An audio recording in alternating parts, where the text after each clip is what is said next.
Hi, local athletes. This is Shuli Gibson with the Speech and Voice Care Center of Houston. And as promised, I'm back again on this Thursday, April 16th, for a second vocal warm up. We have a speakers boot camp coming up on May 3rd. And I just wanted to get everyone prepared and answer any questions and just give you a little bit of what you can expect at our boot camp on May 3rd. I thank you so much for joining. We still have a few people that signed up who are not on the call yet, but just to recap, last week we talked about the A in the ask method. What is the ask method? I'm glad you asked.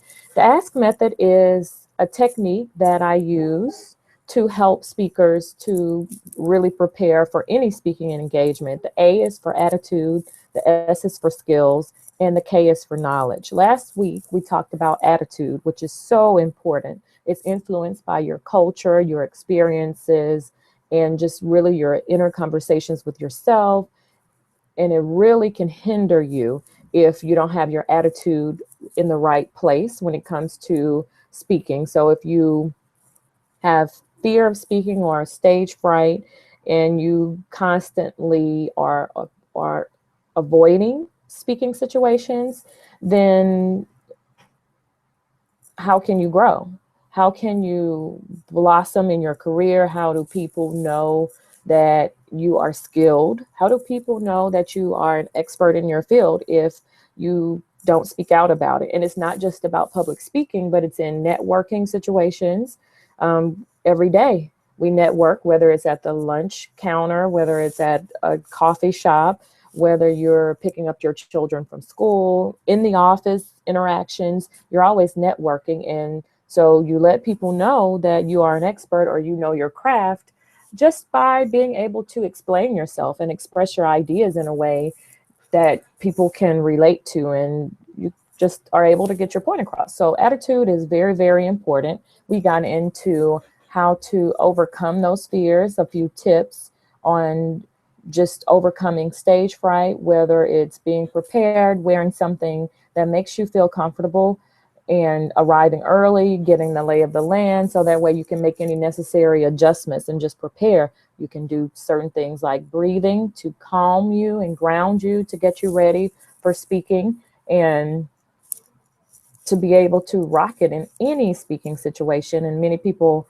ask, well, if I don't want to be a public speaker, that's not any goal of mine, and it's okay. Some people will never be a presenter in public in terms of for your job or your career, but if you're an entrepreneur and you need to be able to talk about your business, to sell your products or your services, it's important to have good communication skills and overcome the fear of speaking or connecting to other people. And most people know, when you're afraid of something, you don't want to go near it, whether it's bugs or afraid of water, whatever the case may be. But you can't afford to stay away from speaking and meeting new people. In today's society, I realize that it's such a rat race, and you rather maybe hide in a corner or just stay in your office during the meetings, but it's necessary. It's necessary for your purpose. It's necessary for career advancement. Communication is key in anything you're doing. So just want to give you a few tips and tools and answer any of your questions to help you overcome those fears and to walk out with confidence, and not just confidence, but competence, which is just being prepared for your speaking situations. Let's see. I'm going to open up the Q&A so that way at any point in time, if you have questions, feel free to jump right in and ask a question. There should be a Q&A box somewhere on your screen. Preferably you're on a desktop or a laptop. We learned this last week. That makes a difference because mobile phones are limited in terms of access. So keep that in mind as you're getting signed in and grabbing your lunch and coming in and you're having a seat.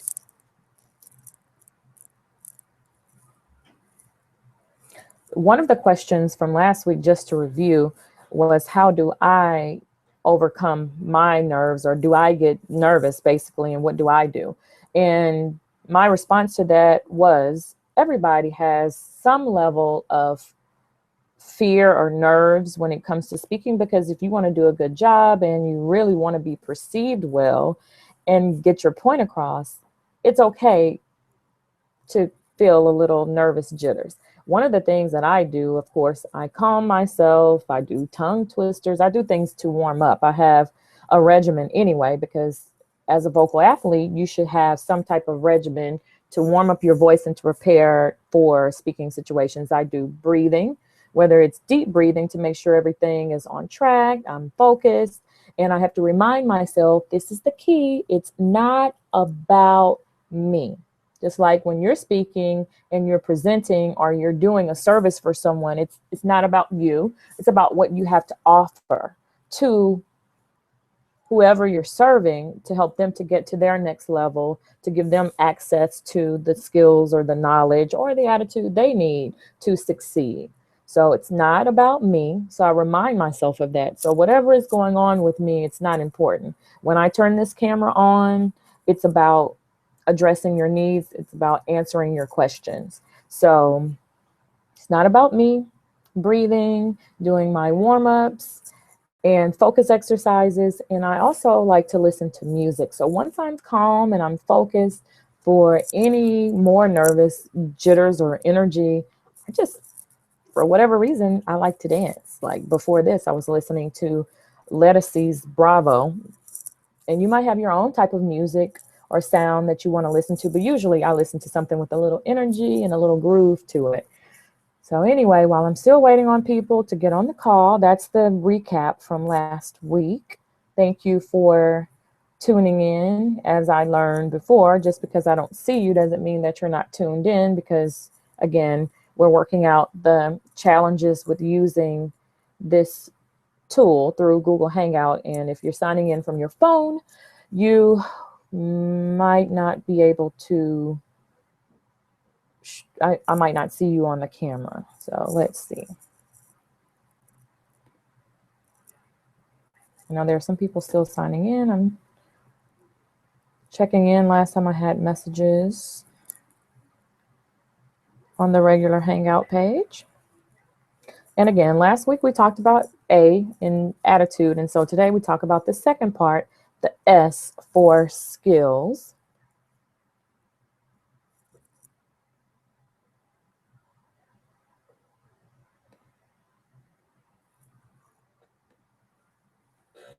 Looks like somebody else just joined in. So say hi in the chat box. Let me know you're here. And go ahead and ask a question if you have any questions.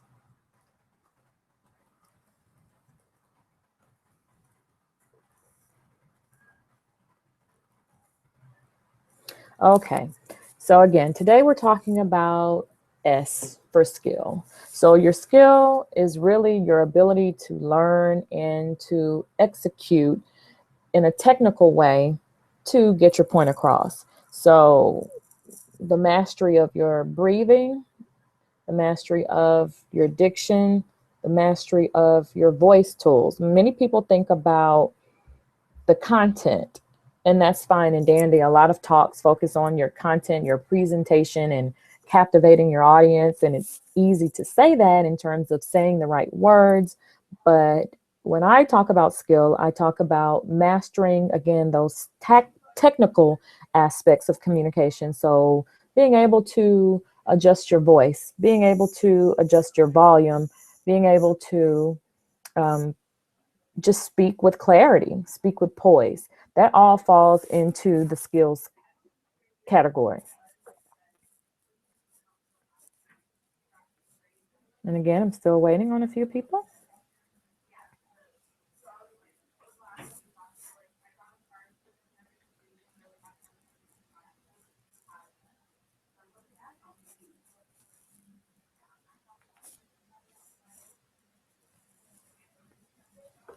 So many people will want to know, what skills do I need to be an effective speaker? Of course, again, knowing your topic, sounding confident, sounding poised. And all that goes into it is proper breathing, airflow placement, your tone, projection, having a sound and smooth quality to your voice where everything just flows.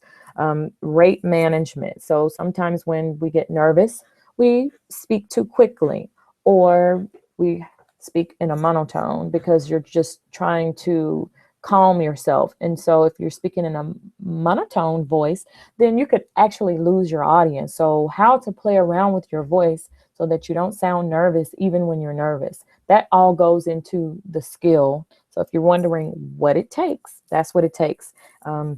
Pronunciation, making sure that you're using the correct words. So many times we want to sound more intelligent or competent, to use my own word, and we use words that we're not familiar with. Keep it so simple where even a sixth grader or a seventh grader, okay, we'll say for business. So anyone with a sixth to ninth grade education can really understand you and follow you. So if you're talking over someone's head, you're going to lose them. Therefore, you're going to lose a sale. You're going to lose the whole point of engaging with them in the first place.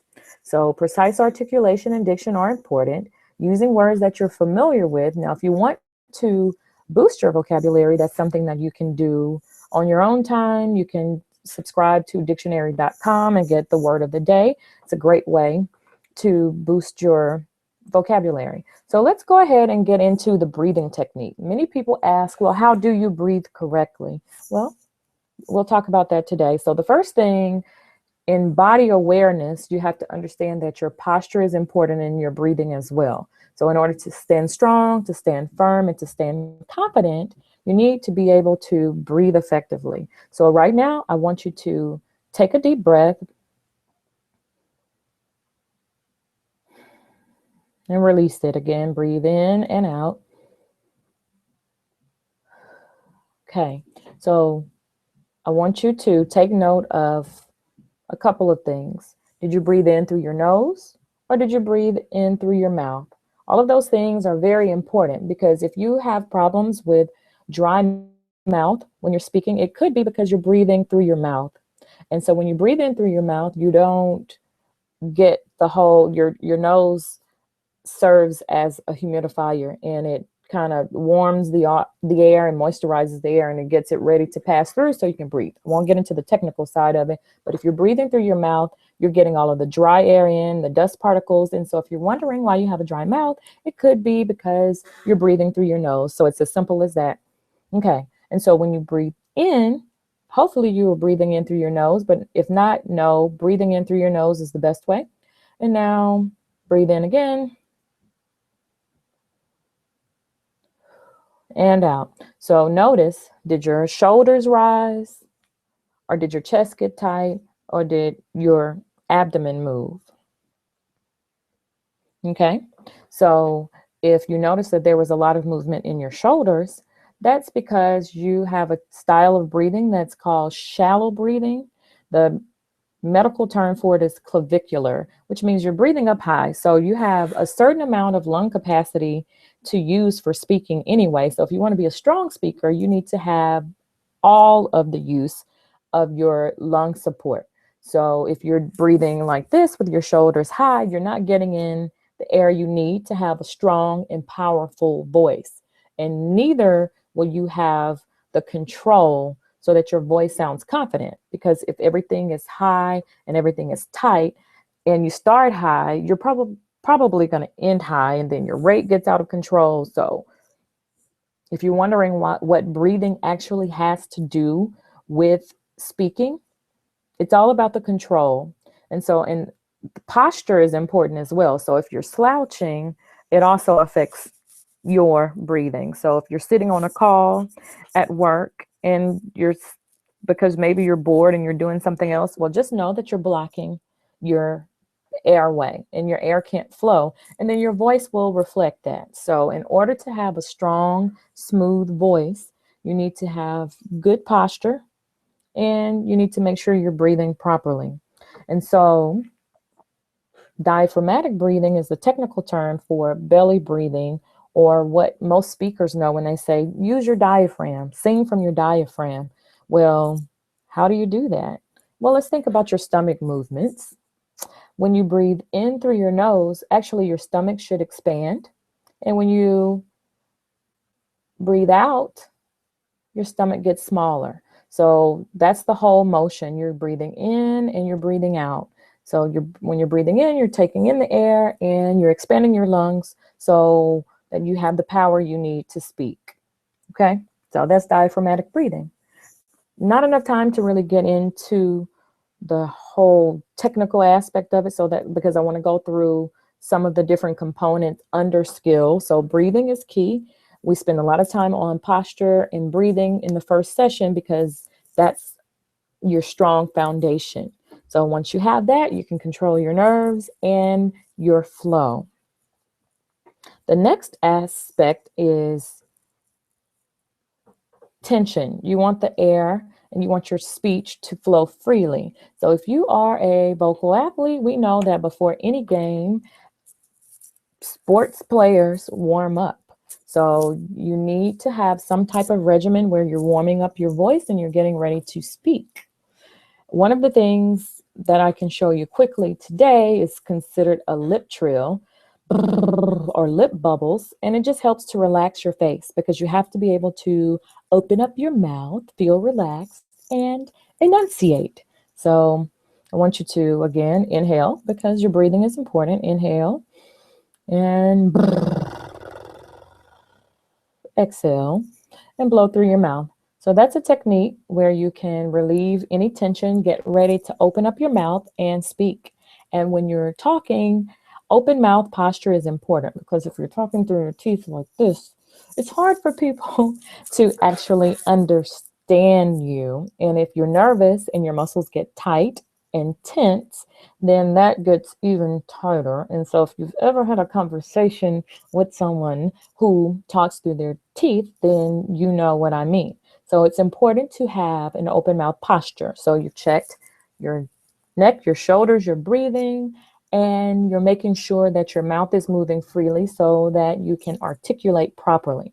So when it comes to pronunciation, then you have to think about phonics, going back to when we were in elementary school. Some people grew up on how, now, brown cow. Some people grew up on A-E-I-O-U and putting everything together. A is for apple, B is for ball, and all of that kind of thing. So it's important to think about what your lips and tongue are doing when you're actually speaking, because those letters are connected to sounds, and that means something.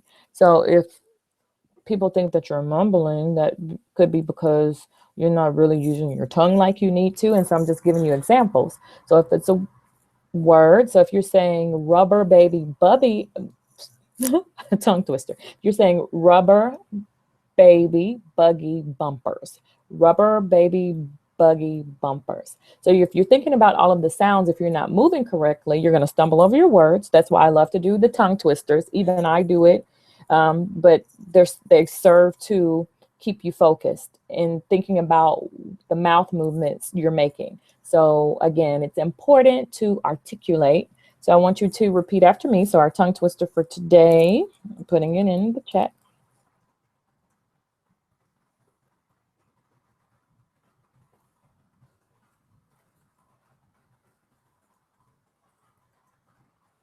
Rubber baby buggy bumpers. Rubber baby buggy bumpers.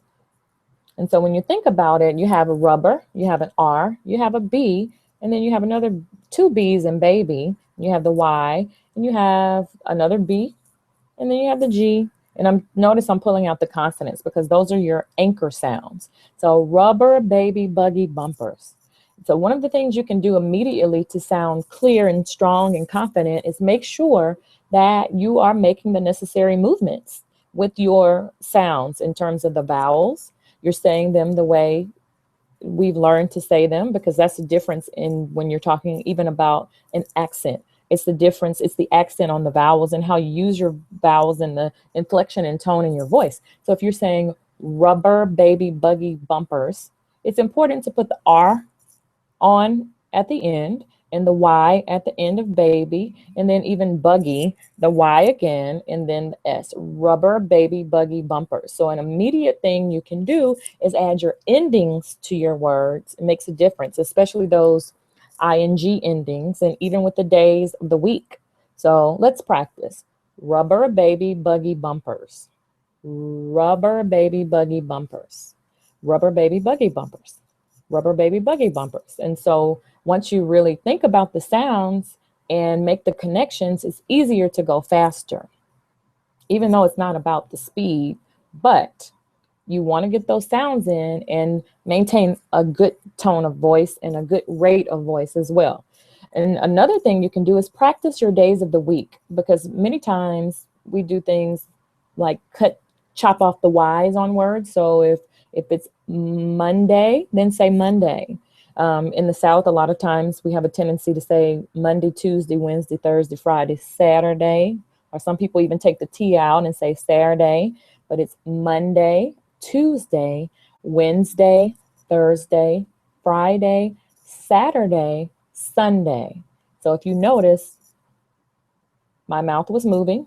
You saw my tongue extend from my mouth at one point because I was really making those connections. And you don't have to sound like a robot. You smooth it all out. You link it. But let's do that again. Try it. Monday, Tuesday, Wednesday, Thursday, Friday, Saturday, Sunday. So I'll leave you with those two things. So practicing the endings on your words, and you can practice with the days of the week or any word actually with an ing ending, walking, talking, singing, dancing. So if you get in the habit of putting your endings on your words, and especially if it's a plural and it ends in an S, bumpers. Say the S, bumpers. Runners, dancers, dancing, playing, singing, sitting. It really makes a difference, and it'll make you sound more professional and you'll sound more clear. So again, so we talked a little bit about the breathing. We talked about the importance of posture, the importance of being able to open your mouth and articulate. And we talked about the importance of making the connections with the sounds. So those things are a part of the skill. And I know that some people struggle in different areas because maybe they have a speech impediment, and maybe you have a heavy tongue, or again, you're the stuttering, the fluency, you have trouble organizing your thoughts. So these things will help to ground you. So if you're thinking about making the connections, practice. So once you do the tongue twister, say the endings on the words, then practice reading something. Think about your favorite poem, think about your favorite song, and practice your articulation. And then your voice. So your breathing is important when it comes to, just one second. Your breathing is important when it comes to your voicing as well, because if you have trouble controlling your volume, it's because you need to learn to connect your breathing with your voicing and then project from what we call the mask of your face. If when you're speaking, you feel a lot of tension in your neck, and if you see some people, I'll show my neck. If you see some people when they're talking or singing and those neck muscles are bulging, it's because they're using their muscles improperly. And so if you want to have a strong voice, then you have to learn to connect the airflow and make sure that you're actually breathing in through your nose and then releasing the air when you're speaking. So if you don't breathe in before you speak, you won't have the power you need to voice properly. So you're going to breathe in and make that connection. So, hello, how are you? So try that. Hello, how are you? So if you notice, I released my air right as I started speaking. So you breathe in, release some of your air, and then start speaking. So don't breathe in, release all of your air and start speaking, because you still won't have enough. So you have to learn to coordinate your breathing and your speaking. In that way, your voice will be more controlled. It will be more smooth. And especially when you're tired. I know a lot of entrepreneurs and professional people, we often burn the candle at both ends, as they say, which means we're doing a lot, we're using our voices a lot, and if you're tired, your voice is going to show that you're tired, but it doesn't have to. Because if you learn how to breathe properly, you can project your voice in a way, and I call it in the mask of your face, where you can really, really, really, really sound more energized than you are. So, for instance, this, let me adjust because I have to go backwards. I'm going to give you the sound of a tired voice or a voice that has no airflow. Hello, my name is Shalonda Gibson, and I am your speech coach, and I'm here to talk to you today about how to use your voice properly and teach you tools on being a better speaker. Okay, so that's a tired voice, that's a dry voice, that's a flat voice. That's a voice with no air. So if you want an energized, strong, smooth voice, a melodious voice, it's all about learning to use your airflow properly. So here we go again. Hello, how are you? My name is Shalonda Gibson. I am a speech and voice trainer, and I'm here to help you today to learn to use your voice better. So the difference is this dry, flat voice, and this voice is actually airflow.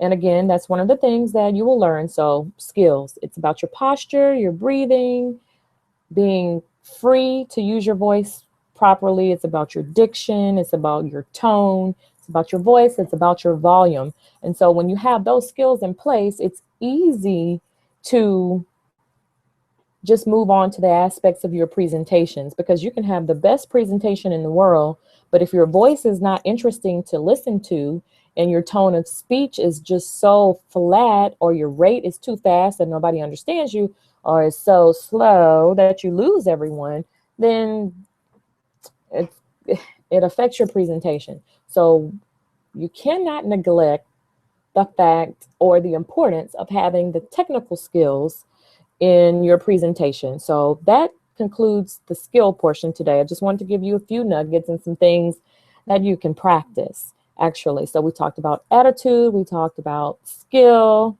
and next time we'll talk about knowledge, how to take care of your voice, some more tips on how to overcome your stage fright. Thank you, Mr. Calamy. He said, great job. He had to go, but I thank you for tuning in. Again, it's 12:30. Lunch is over. Tune in next week. We'll be back again, and our boot camp is May 3rd at Behind the Grind from 3 to 5 p.m. So if you have any questions, feel free to inbox me or email me at sgibson@speechandvoicecenter.com. That's sgibson@speechandvoicecenter.com. And if you have questions or any topics that you would like for me to address next time, feel free to let me know and give me your feedback. And again, thank you. Go and remember that correct and consistent practice makes perfect. So go and have a wonderful day.